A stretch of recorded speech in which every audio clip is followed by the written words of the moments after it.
สวัสดีครับผมนักกิจจำของวรหัส600259ปัจจุบันกำลังศึกษาอยู่วิศวกรรมคอมพิวเตอร์มหาวิทยาลัยชั้นปีที่2ครับวันนี้จะมาทำเสนอโปรเจกต์ HR Chatbot ซึ่งปัญหาของ HR คือวันนี้จะมีงานหนึ่งก็คือการคีย์ข้อมูลซึ่งมันจะเพิ่มขึ้นเรื่อยๆตามจำนวนพนักงานถ้าเราสามารถออโตเมตงานนี้ได้สามารถช่วยงานยากให้ไปช่วยงานอื่นได้เพิ่มได้ครับแล้วก็อย่างหนึงถ้าเราจะเอาระบบ AI เข้ามาเนี่ยมันก็ต้องควบคุม AI ให้ได้ให้มันทำงานที่เราต้องการและไม่ทำเออร์เรอร์กับระบบข้อมูลได้ แนวคิดในการใช้ก็คือจะใช้ตัวของ NLP กับ Automated Workflow ครับแน่นอนว่า NLP ก็คือการที่เราสามารถคุยกับมันรู้เรื่องและสามารถสั่งให้มันทำตามที่เราต้องการได้แล้ว Automate คือสามารถรู้ว่าเราต้องการอะไรแล้วมันจะไปรันระบบต่อได้ว่าจนเสร็จว่า user ไปคำสั่งนี้ให้รันตรงนี้2 3 4ต่อไป Core System จะเป็น Line เป็นแชทเพราะว่าทุกคนใช้คนไทยใช้แล้วก็ไม่ต้องเรียนรู้อะไรเพิ่มตัว LM ที่มาใช้เนี่ยจะเป็นของ Gemini มันจะเป็นโมเดลอื่นที่จะมาคล้ายกันได้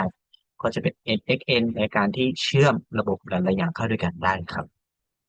นี่คือ Tech Stack ทั้งหมดมี Line NXN แล้วก็มี Stack อื่นๆที่เพิ่มขึ้นมาอันนี้คือ workflow ที่ใช้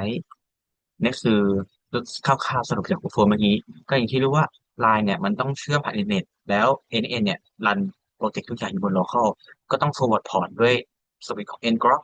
ให้มันสามารถคุยกับ Line API ได้ก่อนที่จะตอบกลับแล้วก็ wrap up ทั้งหมดด้วย Docker Container เวลาเตรียมข้อมูลก็คือปกติไลน์ API ที่ส่งมาเวลาคนยูเซอร์พิมพ์มันก็จะเป็น JSON อย่างนี้ครับแล้วก็ต้องแบ่งให้ได้ว่าเป็น text ธรรมดาหรือเป็น text แบบพิเศษหลังจากเข้ามาแล้วก็จะไปสู่ไลน์ Gemini ว่าเอ้ยยูเซอร์เนี่ยต้องการทำอะไรแล้วก็เอาเป็น JSON format แล้วก็หลังจากรู้แล้วว่ายูทำอะไรเป็น JSON format ปุ๊บก็จะไป query จาก database แล้วก็มาตอบกลับที่ user ครับ ในการแบ่งประเภทก็จะเป็นการทำ System Prompt ในการบอกว่า User ให้เขียนเฉพาะแบบนี้และเอาพุตมาเป็น JSON เท่านั้นแล้วที่เป็น JSON เพราะว่ามันเอาไปทำ ASN ต่อได้ครับอย่างเช่นหนึ่งในคำสั่งก็คือการทำเรื่องลาหลังจากที่ User รู้แล้วว่าจะทำเรื่องลา Gemini ก็จะบอกให้ว่าเป็น intent ในการลาแล้วก็จะเป็น line query ทันเรื่องลาครับอันนี้คือ query ทั้งหมดที่ใช้แล้วอันนี้คือตัวอย่างครับเช่น สมมุติว่า user พิมพ์คำสั่งง่ายๆคำสั่งหนึ่งอย่างสวัสดีมันก็จะไปทำ query ตัวที่5หรือคืออื่นๆที่ไม่เกี่ยวข้องสามารถป้องกันในการที่ user สามารถทำ prompt injection ได้ด้วยอันนี้คือตัวอย่างผลลัพธ์ที่ได้คือมีหลายโมเดลที่ลองใช้